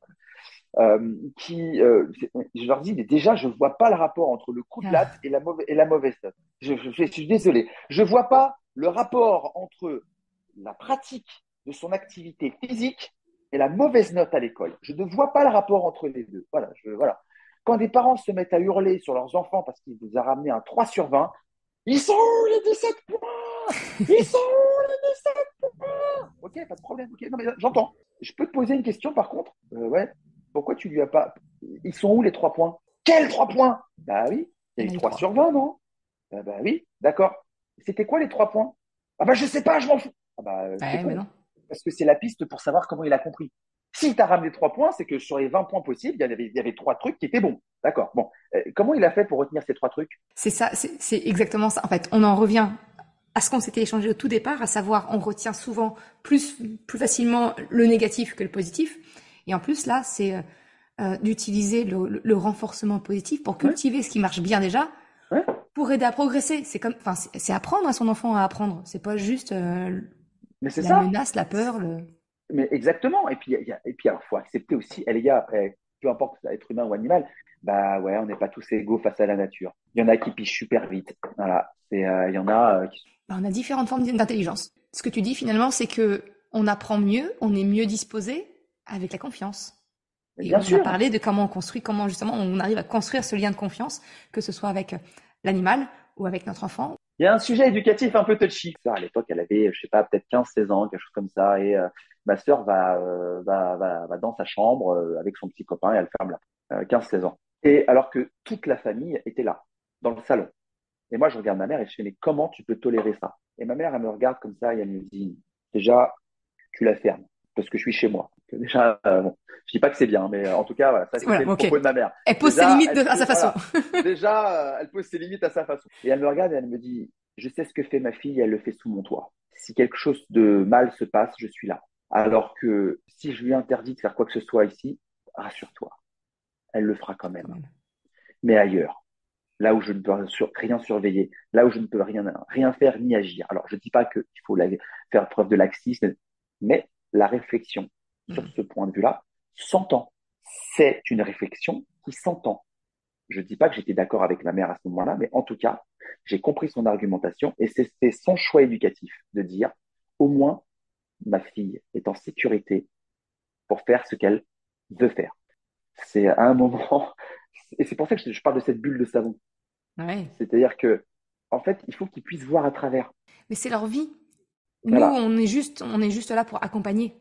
Ne rendez pas opaque. En fait, parce que si vous rendez opaque ce qu'il y a à travers la bulle de savon, vous faites fantasmer l'enfant sur ce qu'il y a derrière cette bulle. Et donc, forcément, ils vont vouloir savoir ce qu'il y a dehors. Cette bulle de savon lui dit, voilà, elle est là pour te protéger, regarde ce qui se passe autour. Regarde ce qui se passe autour, constate ce qui se passe autour. Si tu veux la percer, tu peux la percer. Par contre, elle ne sera plus là à ce moment-là et tu vas devoir, à ce moment-là, faire avec. Et il y a des parents qui sont là en train de dire, ouais, mais ils se rendent pas compte, ils se rendent pas compte. Bah oui, mais toi, comment t'as fait pour te rendre compte? Mais parce que moi, je sais parce qu'il m'est arrivé à ça. Ah, parce qu'il t'est arrivé ça. Mais comment ça se fait qu'il t'est arrivé ça? Mais parce que j'ai bravé l'interdit, maintenant je sais. Donc en fait, tu interdis à ton enfant ce que toi tu as fait et que tu ne fais plus parce que tu as fait, tu vois? C'est la démonstration même que finalement, c'est ce que tu disais, hein, l'éducation par l'expérience. Et ce que tu dis finalement, c'est que ta maman, elle a accepté que ta sœur fasse son expérience et elle contrôlait du mieux possible voilà ce qui pouvait se passer. Et c'est Oui, tout à oui, fait. c'est ça. C'est permettre à nos enfants, permettre à nos animaux, dans ton cas, voilà, c'est de vivre leurs expériences. Et puis on est là pour accompagner, pour les conséquences, pour en tirer les leçons aussi, pour accompagner, dire voilà, tu vois, quand tu fais ça, il se passe ça. L'erreur, elle n'est pas humaine. L'erreur, c'est la vie. Puis c'est C'est surtout, tout. c'est quelle vie on veut. Enfin, est-ce que tu Oui, veux une vie sous papier bulle, pas bouger, à rien faire, enfin voilà, ah oui, t'es protégé, mais tu vis pas, ou une vie vécue pleinement, et puis advienne que pourra. eh, les gars, vos chiens, quand ils sont attachés en laisse toute la journée, ils sont en tôle. Bah oui. Arrête de me sortir ton truc là, parce que je vais te montrer comment tu fais pour jouer avec quand je te tiens par la main tout le temps. Fais jouer ton gamin en le tenant par la main avec ses potes. Ton gamin qui va taper le foot, le match de foot avec ses copains, tu vas le tenir par la main pendant qu'il est en train de taper le foot avec ses potes. On va voir un peu comment ça se passe. Et j'ai toujours, en fait, vos chiens, ils sont en tôle. Que tu le veuilles ou non, ils sont en tôle. Voilà. Est-ce qu'il peut manger quand il veut? Non. Est-ce qu'il peut manger ce qu'il veut? Non. Est-ce qu'il peut aller là où il veut? Non. Est-ce qu'il peut dire ce qu'il veut? Bah non, parce que quand il aboie, tu comprends, c'est forcément un problème. Ça gêne. S'il grogne, pareil, hein, il n'a pas le droit de grogner, un chien, c'est ce que je veux dire. Voilà. Est-ce qu'il a le droit de tolérer, de ne pas tolérer comme il veut? Non. Non, parce que ton gamin qui va tirer les poils de ton chien et ton chien qui va se mettre à grogner, tu vas demander à ton chien d'être patient avec ton gamin. Par contre, à l'inverse, si ton chien il joue avec ton gamin et qu'il veut pas s'arrêter, tu vas prendre ton chien, tu vas le foutre dans une chambre et tu vas fermer la porte parce qu'il importune ton gamin. Donc d'un côté, le gamin il peut harceler le chien et de l'autre côté, le chien il a bien attention de faire bien ce qu'il la ferme bien. Donc en fait, ton chien il est en tôle. En permanence. Voilà. Il a pas son mot à Il est dire. en tôle. Et donc moi je suis désolé, bah non, moi le chien j'ai pas envie qu'il soit en tôle. Et c'est ce que j'ai mis dans ma vidéo dernièrement où j'ai dit que en fait, la seule manière que l'on a de traiter avec un monde non libre, c'est de vivre tellement libre que notre existence devient à elle seule un acte de rébellion. Mm. Voilà. Et donc, à un moment, j'ai envie de dire aux gens, c'est Paolo Coelho qui disait ça, aimer, c'est risquer le rejet. Voilà. Vivre, c'est risquer de mourir. Essayer, c'est risquer d'échouer. Il n'y a que ceux qui ont risqué qui sont véritablement libres. Voilà. Parce que quand tu risques quelque chose, eh bah ouais, bah tu enfreins certaines règles. Tu tentes. Bah ouais, tu tentes, tu enfreins certaines règles. Voilà, c'est comme ça. C'est comme ça. Alors, effectivement, ça ne veut pas dire que je suis parfait. Oui, je me suis déjà énervé sur mes chiens. Oui, j'ai déjà hurlé sur mes chiens. Évidemment, je suis pas un putain de moine, je le serai jamais. J'aurais déjà hurlé dessus. Je vais hurler sur mes chiens un jour ou l'autre. Je sais que ça va me reprendre. Je vais être dépassé par mes émotions et je dis toujours, je me souviens de toutes les situations où j'ai hurlé sur mes chiens. Je m'en souviens comme si ça s'est passé il y a 10 minutes. Je sais exactement quand, pourquoi, comment j'étais habillé, c'était quoi la situation. Parce que ça me laisse un traceur émotionnel de l'échec absolu. Mm. C'est-à-dire qu'au moment où mes vocalises dépassent un certain stade, je suis dans l'échec. Cherchez pas, j'ai échoué. C'est pas grave, hein, Mais j'ai c'est pas envie de te grave. dire, J'ai échoué. bonne nouvelle, t'es humain. Hein. Voilà. C'est pas J'ai parce échoué. que c'est pas parce qu'on fait le choix d'accompagner toi tes chiens, moi mes enfants, d'une manière plus respectueuse, bienveillante, empathique et que qu'on n'en reste pas moins humain, que ça nous arrive Mmh. pas également de péter un câble. Moi je dis ouais, il m'arrive encore d'être maman dragon hein, quand je Mmh. sais pas beau à voir hein, derrière. Mmh. Mais finalement c'est déjà de un, on est humain Ouais. et de deux, c'est juste pour nous l'occasion supplémentaire. Donc, ok, bon c'est quoi? C'est d'essayer de comprendre c'était quoi le déclencheur, c'était quoi pour continuer de progresser. Exactement. Et faites la paix. Je dis toujours, putain, mais les gars, mais faites la paix. Mm. Faites la paix avec ça. Ça sert à rien de vous morfondre. Vous Mm. avez fait une énorme connerie. Elle est grave. Il n'y a pas de problème. Si, il y a des graves problèmes derrière. Mais je dis toujours, moi, le pardon, je le donne. Même si la faute commise est terrible, je le donne. Par contre, il faut le demander. Ouais. Euh, C'est-à-dire que je veux que la personne me demande sincèrement pardon. Et si elle me demande sincèrement pardon, je donne ce pardon. Parce qu'on ne reviendra pas en arrière. Ce qui est fait est Mais fait. en général, quand je fais des grosses conneries, et je peux vous assurer que je suis. Voilà. Alors qu'au championnat du monde des mecs qui font des conneries, si vous voulez, moi je suis disqualifié pour 2 pages. J'ai même pas le droit de participer au truc. Moi, je me pointe, j'ai encore les seringues dans le bras. Hein. Vous avez déjà atteint le niveau légende. Ça ne sert à rien. Voilà. En matière de conneries, c'est disqualifié. Et en fait, tout ça pour dire que mais quand je fais des conneries, je reconnais, je dis j'ai fait cette erreur. J'ai été comme tout le monde à masquer mes erreurs, tu vois, essayer de déguiser. Aujourd'hui, je reconnais, j'ai fait une grosse connerie, sciemment ou inconsciemment. Hein. Ouais, ouais. J'ai joué, j'ai perdu, j'ai voulu filouder, je me suis fait attraper, oui, c'est moi qui ai filoudé, c'est moi qui. Ah. Donc je le reconnais. Donc déjà, je demande pardon, excusez-moi pour ce que j'ai fait. Je vous demande pardon. Ensuite, je pose la question, comment puis-je faire pour réparer ce que j'ai fait? Voilà. Et derrière, j'agis. Et donc, quand les gens répondent à ce genre de step, qui je suis pour ne pas leur donner? Mais en tout cas, j'ai déjà des chiens qui ont blessé très gravement mon chien. Et j'ai vu dans le regard des gens qui m'ont derrière envoyé des messages, je vous demande pardon, je suis désolé, j'aurais dû être plus, j'aurais dû. Ok, c'est bon.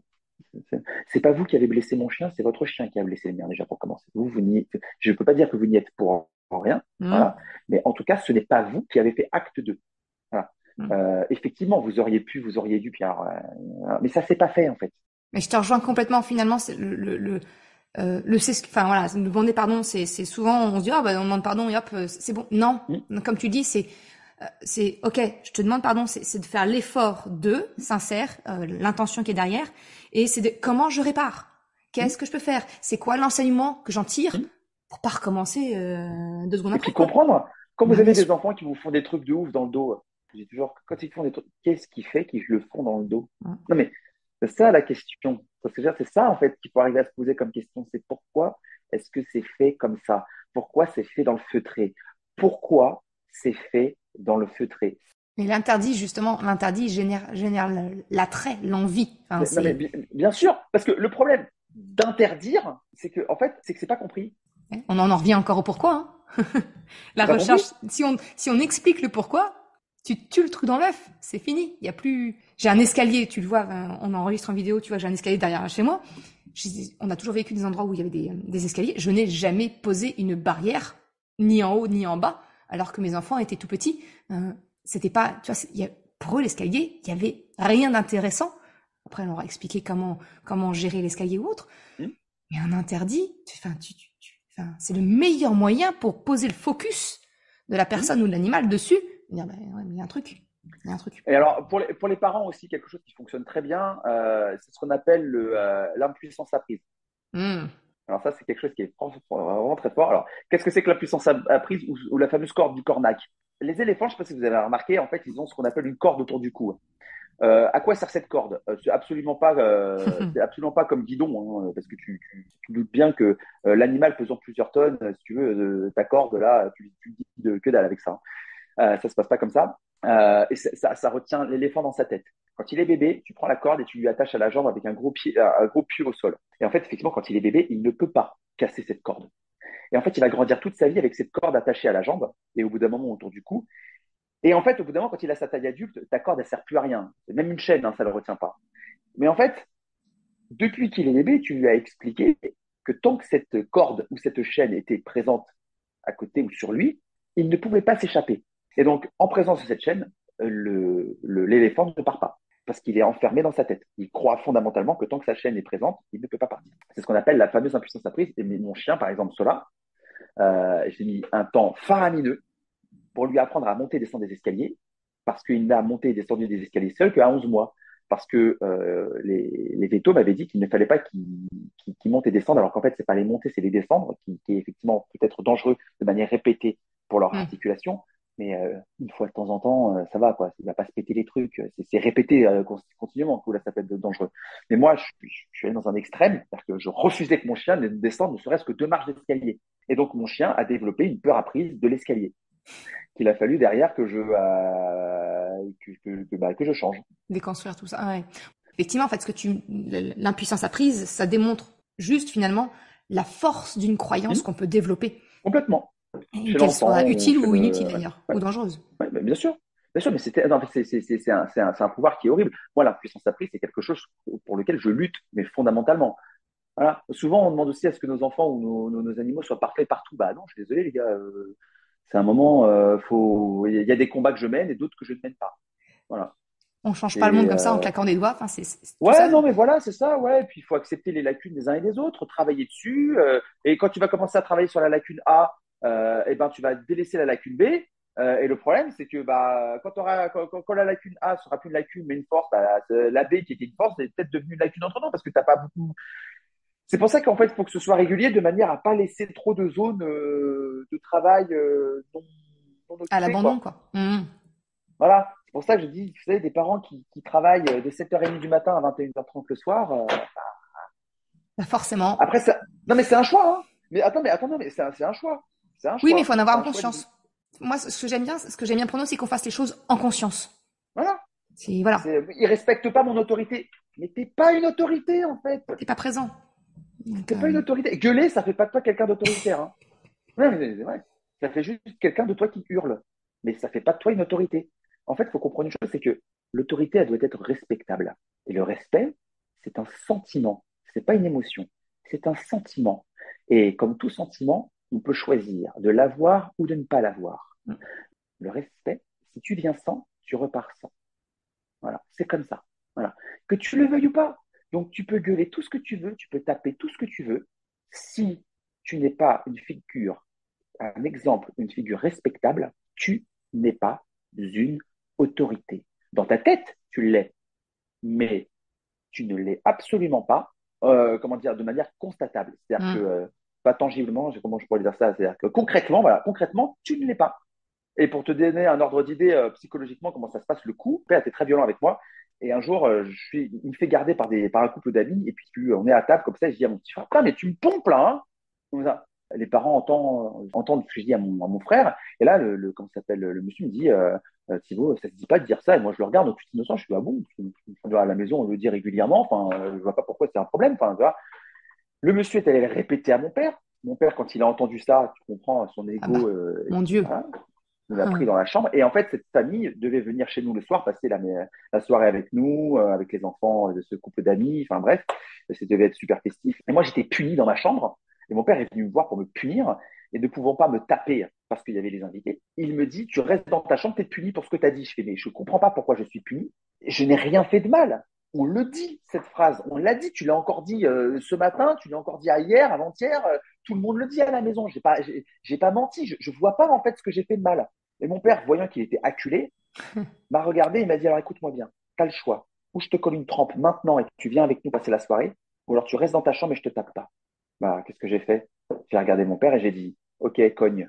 Parce que je préférais me faire cogner, parce que bon, j'étais habitué, mais de passer la soirée. Et là, mon père, il s'est retrouvé mais comme un con, en fait, à me regarder, mais il fallait voir les yeux de mon père. C'est comme si je lui avais demandé de diviser 17,32 par 14,4. Et il cherchait le truc, tu vois. Et j'ai regardé, j'ai fait, vas-y, cogne. Par contre, je préfère passer là. Parce qu'en fait, tu vas cogner, bon, bah, comme d'hab, déjà pour commencer. Puis alors, je vais avoir mal, quoi, 10 minutes, hein. Par contre, je vais passer une très bonne soirée. Et c'est là, en fait, tu vois la limite.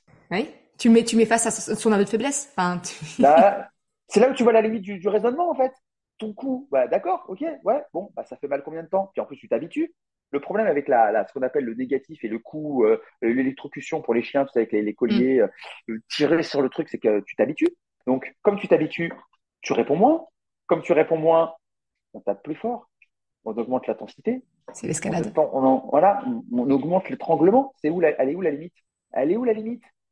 Si tu es obligé d'électrocuter, c'est qu'il n'a pas compris. Si tu es obligé de cogner, c'est qu'il a toujours pas compris. C'est hurler sur quelqu'un ou taper quelqu'un, c'est comme d'aller voir un mec qui parle russe et de lui hurler en français, passe l'aspirateur. Mais tu peux hurler tout ce que tu voudras, mon pote. Tu peux hurler aussi fort qu'un avion d'école. Il ne passera pas l'aspirateur. Il n'a pas compris ce que tu lui demandes. Voilà. Donc, on en revient. Ça sert à rien. La compréhension, le pourquoi, ouais. c'est la clé. Prends l'aspirateur et montre-lui. Tu vas voir, c'est marrant. Il va dire, ah, c'est ça que tu voulais. Mais c'est ça que je veux, mon pote. Ah, mais ça, c'est vraiment finalement la clé de toute relation. C'est la communication entre deux et la compréhension du pourquoi. Un chien, l'obéissance, c'est pas normal. Hein. Non, faut lui apprendre l'obéissance. Mais c'est ça que les gens n'ont pas compris. L'obéissance, c'est pas normal. Regarde, un gamin dans la rue qui connaît pas du tout quelqu'un, normalement, on va dire 14 ans, et le mec dit, hé, toi, viens là. Ah non. T'es qui, toi? Tu fais quoi, toi? Souffle, respire un peu, tu vois. Bah, pourtant, pourquoi il obéit pas? Mais parce qu'il n'a pas eu obéir, il ne lui doit rien, cette personne-là, qu'est-ce qu'il fait? Voilà. Bah, c'est la même chose pour ton chien. Ton chien, en fait, pourquoi il t'obéirait? Parce que je suis le maître. Oui, mais en fait, ça ne veut rien dire à ses yeux. Voilà. Il faut être pourvoyeur de quelque chose pour que le chien se dise, c'est plus intéressant d'écouter ce qu'on me dit. J'y gagne quelque chose. Il y a une condition. Et avoir l'humilité de se dire que, bah, en fonction des êtres qu'on a, humains, animal, les conditions changent. Et c'est de créer finalement ce que tu dis, c'est de créer cette relation de gagnant-gagnant. Pas de dominant-dominé, mais de gagnant-gagnant. Exactement. Voilà, il faut accepter que les conditions puissent changer. C'est pour ça que je parle de cette bulle de savon. Ça change. En fonction du souffle que tu as donné, c'est plus ou moins gros. Et surtout, souvenez-vous, et ça marche très bien avec cet exemple de bulle de savon, plus la bulle est grande, plus la structure est fragile. Ah, j'aime beaucoup l'image. Ouais, c'est ça. Plus elle est fragile. Mais d'un autre côté, plus l'intérêt d'y rester est plus intéressant. Ouais. Hmm. Ouais, mais ils pourraient se mettre en danger, je les préserve contre eux-mêmes. Non, Non. non. Tu les retiens contre leur gré, c'est pas la même chose. Ouais. Tu crois que tu les protèges contre eux-mêmes. Non, non, tu les retiens contre leur gré. C'est pas la même chose. Voilà. Oui, mais on sait jamais, t'imagines si jamais mon fils. Et puis, on vous donnera toujours des exemples extraordinaires de cas tout à fait isolés, tout à fait Improbable. exceptionnels, improbables. Tu sais, du truc, mais vraiment, Un venu du fond pouillème des âges. du pourcentage Non qui mais, peut. non mais vraiment, tu vois, et les gens en font une généralité. Ouais, mais moi, il m'est arrivé ça. Oui, mais en fait, ça, c'est un cas tout à fait absolument extraordinaire et exceptionnel. Il ne devrait servir que de cas d'école. Voilà, un cas tout à fait exceptionnel pour qu'effectivement, on y prête une certaine forme d'attention, que si jamais ça se présente, voilà comment on devrait faire. Voilà. Mais c'est suffisamment exceptionnel pour n'en tenir compte que le temps d'un cours. Et pas en Voilà. tirer des conséquences, des conclusions dans ta vie de tous Voilà, les jours, quoi. c'est ça. C'est comme les gens qui viennent te dire, ouais, tous les chiens doivent être en laisse. Un jour, mon chien s'est fait attaquer par un chien sans laisse. Ouais, bonjour, je me suis fait attaquer par un mec qui était chauve. Alors désormais, tous les chauves en menottes. La Mais, généralisation d'un principe, ça mais c'est non, mais extraordinaire. sans déconner, mais tu es sérieux là quand tu parles comme ça? Enfin, vraiment, tu vois, Le danger de la généralisation. non, mais vraiment. C'est Hmm. pour ça que je dis, soyez rationnel. Ce n'est pas parce que quelque chose d'exceptionnel un jour vous arrive que ça doit faire figure de loi de tous les jours. C'est pour ça, l'émotion, la peur, elle est là, mais ce n'est pas parce que vous avez très peur que ça veut dire que c'est très dangereux. Exactement. Utilisez le cortex préfrontal. Vous allez voir, Ça c'est change la vie. fantastique. Non, mais vraiment, hein, entraînez-le, parce que je peux vous assurer que pour la grande majorité de la population, et moi compris, ça fait depuis longtemps qu'il est à la retraite. Mais puis c'est quelque chose qu'on nous apprend pas. Enfin, moi, tu vois, c'est ça, c'est quelque chose sur lequel enfin, j'ai beaucoup appris, j'ai travaillé et donc c'est notamment une de mes formations. Pour moi, enfin, les émotions, on nous apprend pas à savoir bien les vivre, à savoir les communiquer, à les comprendre. Et pourtant, bah, c'est la base de tout. C'est la base de tout. À partir du moment où on est capable de reconnaître nos émotions, de savoir les vivre correctement, de les communiquer, d'en tirer un enseignement, oh, punaise, là, ça change la vie, hein. Hein. Tu ressens de la peur, tu es catastrophé, ouais, ok, d'accord, mais déjà, avant de bouger, pose-toi une question. Puis il y a des gens qui disent, ouais, mais c'est pas possible. Bah si. C'est Voilà. plus facile que de se rester dans son petit confort de je ne peux pas, hein, c'est ta puissance apprise, et de surtout pas changer, hein. Voilà. Je pense que les pompiers, lorsqu'ils montent dans des immeubles de 20 étages avec 40 kilos sur le dos, où plus tu montes, tu gagnes 10 degrés à chaque fois que tu montes et que tu rentres dans un appartement où à l'intérieur il fait 180 degrés et que ta peau, en fait, elle fait des bulles. Voilà. Je ne pense pas qu'à ce moment-là, ils soient très sereins, les mecs. Tu vois, je pense pas. Alors les gens, ils vont vous dire, ouais, mais avec l'adrénaline, ils font n'importe quoi. Non, non, je peux vous assurer que si vous leur posez la question, ils vont vous dire, j'avais peur, Bien sûr. j'avais très peur, mais j'ai fait ce que je devais faire, pas ce que je voulais faire. Parce qu'à mon avis, si les mecs n'avaient pas le choix, mais s'ils s'écoutaient à ce moment-là, ils seraient pas montés. Hein. Ils seraient pas montés. Eh Donc tout ben ça oui. pour dire que Mm. si les émotions, ça se travaille, ça ne veut pas dire qu'il faut pas rien ressentir. Au contraire, ressentez, voilà, Ah non. ressentez la peur, vraiment ressentez-la parce que voilà, ressentez-la, elle est aussi là pour vous préserver hein, à certains moments. Ressentez la joie, ressentez la tristesse, Bien ressentez sûr. toute cette forme d'émotion très très forte. Normalement, vous avez un mécanisme que la nature a créé, qu'on appelle le cortex préfrontal, qui est là justement pour être là en train de dire, hey, c'est réfléchi. Calm Voilà, down. c'est juste réfléchi. Quand je vois des gens qui sont capables, parce que ils ont croisé un chien qui est à 5 mètres d'eux, de traverser la route comme ça, sans regarder ni à gauche ni à droite, et qu'après derrière on vient de voir en me disant que ce sont à mes chiens d'être en laisse, non, non, non, non, non, ah non, non, non, non, non. C'est à la personne qui est capable de traverser sans regarder ni quoi ni qu'est-ce, et de céder à son émotion première, sans faire preuve de la moindre espèce de forme de réflexion, à être tenue en sécurité. Hein. C'est plutôt à elle qu'on devrait tenir par la main. Si tu es capable de réagir comme ça dans la rue, tu es un danger pour toi et surtout pour les autres. Hein. Et c'est valable pour toutes les émotions. Hein. Si par exemple je me laisse aller à ma colère, c'est bah non, on met pas des coups de tête aux gens comme ça dans la rue. Tu vois, on met pas des baffes aux gens parce qu'on n'est pas d'accord. Pourtant, je suis très en colère. Hein. Tu me vois devant un juge, regarder le juge, bah ouais, monsieur, je lui ai mis une tête comme ça, mais en même temps, j'étais très en colère. Hein. Ah, bon, bah si vous étiez très en colère, alors ça se justifie. Hein. Qu'est-ce que vous voulez que je vous dise? Bah ça se passe pas comme ça. C'est pour ça que je dis qu'on on peut pas vous reprocher l'émotion. Par contre, on peut vous reprocher les actes qui découlent de celle-ci. Voilà. Et c'est valable aussi pour l'éducation qu'on donne à nos enfants. Bien Voilà. On sûr. peut pas te reprocher d'être très en colère par rapport au comportement de ton enfant. On peut pas. Hein. C'est, voilà, tu es en colère, voilà, tu as eu peur pour ton enfant, bien sûr. C'est coller une tarte dans la tronche de son gamin parce que tu as eu peur, bah, ça justifie pas la tarte. Et oui, on peut te le reprocher. Tu ne peux pas regarder ton gamin en train de dire ouais, mais en même temps j'ai eu peur, tu m'as fait peur. C'est pas une raison. C'est pas valable. Ouais, mais non. Non. Ça veut dire et qu'est-ce qu'on apprend à notre enfant? Enfin, que quand Bah lui il est ouais. en colère, il C'est il pour ça peut en qu'il faut cogner pas un. avec une Enfin, c'est génération non, c'est injuste. Voilà. de gamins comme ça qui aujourd'hui. Bah, faut accepter la remise en question. Faut pas, voilà, faut arrêter de toujours reporter la faute sur l'autre, sur l'animal, sur autre. Ouais. Et puis surtout, c'est pas fait pour se culpabiliser en fait. Ça, le but, c'est pas de se dire c'est de ma faute, il y est pour rien. Tu sais, c'est avec le fouet dans le dos, c'est il y est pour rien, tout est de ma faute. Non, non, C'est non, ça. c'est juste, effectivement, il est coupable de ça. Tu es responsable de sa culpabilité, par contre. Voilà. Tu es responsable de sa culpabilité. C'est à toi, désormais, voilà, de trouver les bons, voilà, les bonnes ficelles, de savoir, voilà, comme, ouais, voilà, c'est ça. Et Agis, puis passe à agis. l'action, c'est Voilà. ça, voilà. Il y Dis-toi, a- faut pas que ça se reproduise. Voilà. Il faut que le comportement soit différent. Voilà.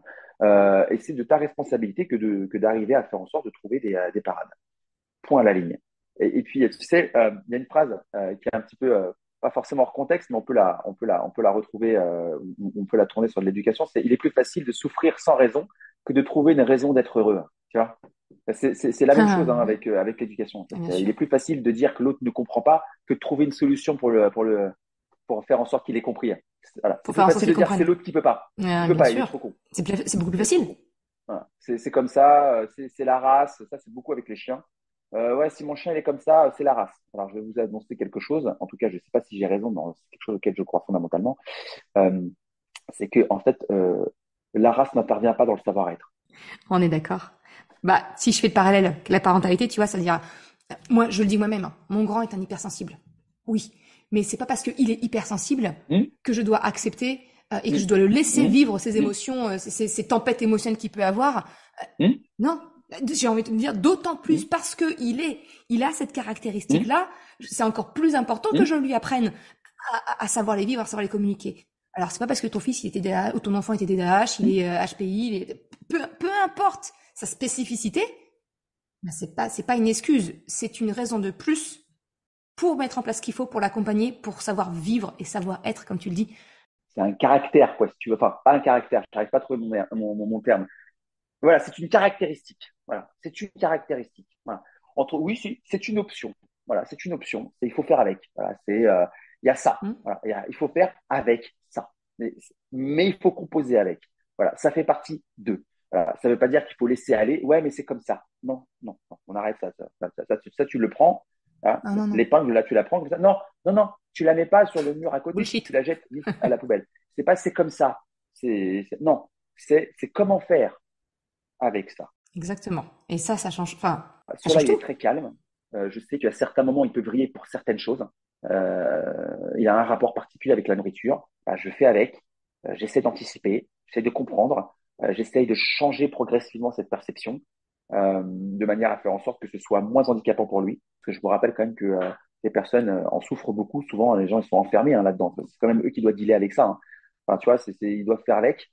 Faut pas l'oublier que si nous on donne on dicte les règles, c'est ceux qui les appliquent qui doivent faire avec. Et puis sa sœur, elle est nettement plus frivole, plus voilà, elle est plus expressive sur beaucoup de choses. Parfois c'est un vrai handicap, hein, parce qu'elle peut se mettre en danger, mais ça ne veut pas dire que c'est comme ça et que la seule solution c'est la laisse, c'est tout simple. Un chien en laisse, c'est pas un chien éduqué. Point à la ligne. Tu composes avec. Voilà. Est-ce que tu penses que ton enfant, en fait, il est bien éduqué parce que tu le tiens par la main toute sa vie? Non. Voilà, c'est tout. Point à la ligne. On est bien C'est d'accord. un chien tenu en laisse, c'est aussi bien éduqué qu'un enfant tenu par la main. Voilà. J'aime beaucoup C'est tout. cette Voilà. Si tu image. lâches pas ton gosse par la main, c'est Ah ouais. que t'as pas fait le taf. Bah, c'est un signe de confiance finalement. Dire, voilà, Tu vois, moi, je laisse pas mes chiens dans les transports en commun sans laisse, par exemple. Ils sont attachés. Pourquoi? Parce que la balance Mm. bénéfice-risque entre le risque que je prends en les laissant en liberté par rapport aux bénéfices que je tire de leur liberté est nul. Est absolument nul. C'est tout. Hein. C'est, tu vois, le bénéfice que tu as de laisser ton enfant sans le tenir par la main dans une rue de campagne ou au milieu des champs est immense. Par contre, ton gamin de 5 ans, avenue des Champs-Élysées, premier jour de solde, à 16 heures, je vois pas vraiment l'intérêt de lui lâcher la main, en fait. La balance bénéfice-risque, voilà, je la comprends pas. C'est pas la même. Bah, en tout cas, merci beaucoup Thibaut, parce que c'était hyper intéressant. J'aime beaucoup ce parallèle qu'on a pu avoir entre l'éducation canine et puis l'éducation, l'accompagnement des enfants. Donc merci beaucoup à toi pour cet échange. Bah écoute, merci surtout à toi. Franchement, c'était vraiment super. Ça m'a fait très plaisir d'échanger avec toi. Et puis voilà. Bon, j'espère que les gens qui vont écouter vont bien comprendre que c'est pas des jugements que je mets. Hein, c'est un avis que je donne.